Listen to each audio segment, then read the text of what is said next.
Been a very busy last few weeks for Beaufort County Airports Director Jon Rembold. We finally caught up with him after the introduction of American Airlines jet service to Hilton Head Island on July the 5th. John, how are you doing? I'm doing great. We're Great. busy like you said, but we're very happy to be here. Well, let's talk about the first couple of weeks of American Airlines jet service. Planes were bigger, more capacity. Are we filling those seats? We're looking really good as far as the seat capacity goes now, and putting more people on the airplanes and certainly bringing more people off the airplanes, which is great for the island. So that makes American Airlines happy so far?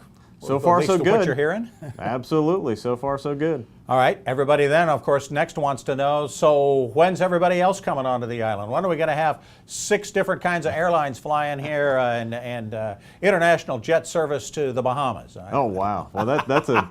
I'm down the road a little, huh? Absolutely, Bob. We keep working on that, and you know, we're excited. We think that now that American's got the jet service going, that other airlines are certainly watching, and we look forward to expanding as we can. Yeah, you know how the airlines work. They watch each other very closely, don't they? Especially if one of them's got a little bit of a monopoly on a particular location. They're keeping an eye on those kind of numbers, aren't they? I got to think they are, Bob. And you know, Hilton Head Island is such a great market to sell that who wouldn't watch it? Yeah. Are you hearing anything from American about different destinations? Right now, everything's back and forth to Charlotte. They have in the past run flights to D.C. nonstop. They've done a couple of other things. Are you hearing anything from that about that kind of service?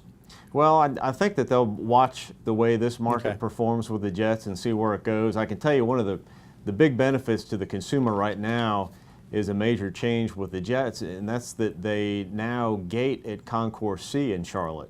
So for all the travelers who are used to running from Concourse E to wherever their connection was, you're going to be right in the middle of the airport now when you fly from Hilton Head to Charlotte. Bingo. That, you know what, I hadn't thought about that, but yeah, big. With the bigger planes, yeah, we're not all the way down to the end of E anymore. That's really good stuff. Yeah. What else we got coming up? What's the next new project? Well, like I always say, there's always more projects to do on the airport. We're never done.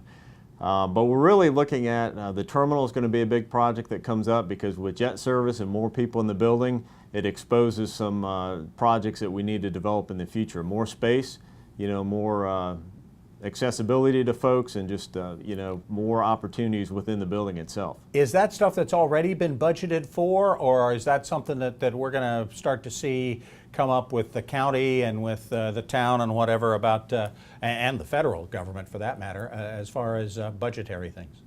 The preliminary numbers are something we've looked at on our project look-ahead list, but we'll develop those further and work very closely with the county and the town and the FAA to once that project actually gets right on the radar screen. All right, good answer. John, thanks so much for joining us. We appreciate the update. Good luck in the coming months. Thanks, Bob. Jon Rembold, Beaufort County Airports Director.